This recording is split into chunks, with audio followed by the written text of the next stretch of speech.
Hello বন্ধুরা, সবাই কেমন আছো? আমনি শর্ট ব্লগে সবাইকে অনেক অনেক ভালোবাসা, আন্তরিক শুভেচ্ছা। আর এই যে চলে এলাম, আগে দেখো তো, এই অল্প গরমের দিনে হালকা হালকা কিন্তু মাছ দিয়ে, ওই যে আলু, পেঁপে, ডাঁটা, কাঁচকলা দিয়ে মাছের ঝোল বানাবো আজকে রেসিপি। তোমরা দেখতে থাকো রেসিপিটা কেমন হয়েছে বন্ধুরা, তোমরা দেখলেই বুঝতে পারবে। আর এই যে কলমি শাক এনেছি, কলমি শাক ভাজা হবে। আর এই যে বাটিতে আম কাটা আছে, দেখলে বন্ধুরা আমের চাটনি বানাবো। আজকের হলো এই রেসিপি, মাছের ঝোল, আমের চাটনি আর শাক ভাজা। আর এই দেখো কড়াই তেল দিয়ে দিয়েছি, মাছগুলো ভেজে নেব। কড়াই তেল দিয়ে মাছগুলো ভাজতে চালু করে দেবো। তোমরা দেখতে পাচ্ছ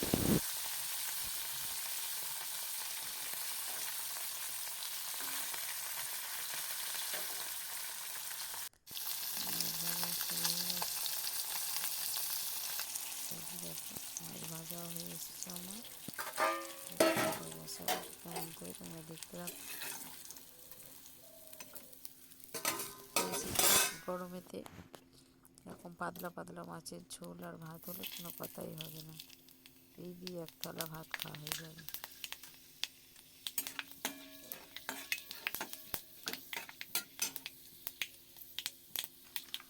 এই সবজিগুলো সব দিয়ে দেবো। এখানে লঙ্কা, তেজপাতা ফোড়ন দিলাম। ডাঁটা কাটা একটু হালকা নেড়ে নেবো, সবজিগুলো সব দিয়ে দেবো। দেখতেই পাচ্ছ কীভাবে আমি ঝোলটা বানাচ্ছি। তোমরা এইভাবে বানিয়ে খেয়ে, এই গরমে তো খুব ভালো লাগে ঝোলটা, মাছের সবজি দিয়ে ঝোল।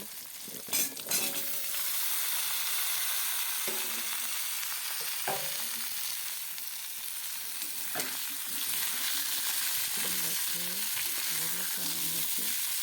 আমাকে করতে পারলে খুব ভালো লাগবে। আমার পাশে থেকে আমাকে সাবস্ক্রাইব করে বেল আইকনটা বাজিয়ে রেখো আর নতুন নতুন ভিডিও আসার জন্য।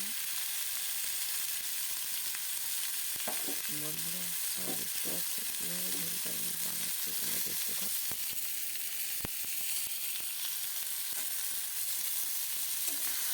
সামান্য হলুদ দিয়ে দিলাম, দিয়ে রেসিপি ঝোলটা বানাবো। খুবই সুন্দর হয়েছিল খেতে, দেখুন ভিডিওটা পরের দিনে দিয়েছি, দেখতে পাচ্ছি। দিয়ে দিলাম তারপরে জিরে বাটা নুন মিশিয়ে করে আবার ধরে দেবো। তোমরা দেখতে থাকো ভিডিও। গরমে তো এখন পাগলা পাগলা ঝোল রান্না খেতে ভালো লাগে বাড়িতে।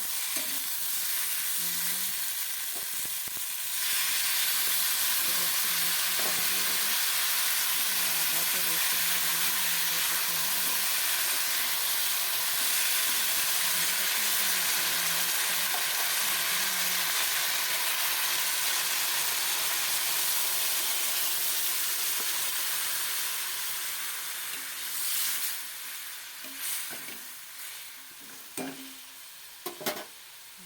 দিয়ে দিলাম, এবার সব সিদ্ধ করবো।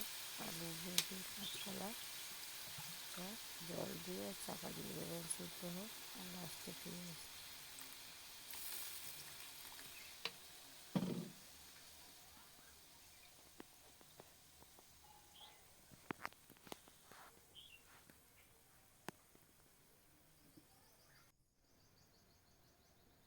দেখতে থাকো তোমরা ভিডিওটা বন্ধুরা।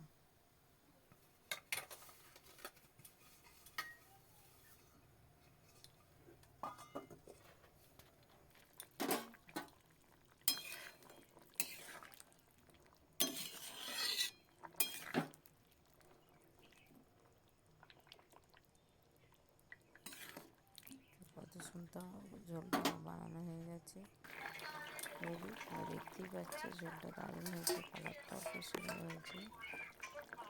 মাছগুলো দিয়ে দিলাম, দিয়ে আর একটু ফুটিয়ে নিয়ে ঝোলটা কী হবে, স্বাদটা আরও একটু ভালো আসবে, মাছের টেস্টটা বাড়বে ঝোলেতে।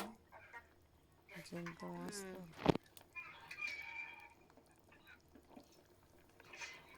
ঝোলটা খেতে অসাধারণ অসাধারণ হয়েছিল। কার ভালো লেগেছে লাইক কমেন্ট শেয়ার করে পাশে থাকবেন। সবাই ভালো থেকো। আর মামনি সবগুলোকে একটু ছোট্ট কমেন্ট করে পাশে থেকো। আর কিছু বললাম না, অনেক অনেক ভালোবাসা সবাইকে। টাটা, সবাই ভালো থেকো, সুস্থ থেকো, টাটা।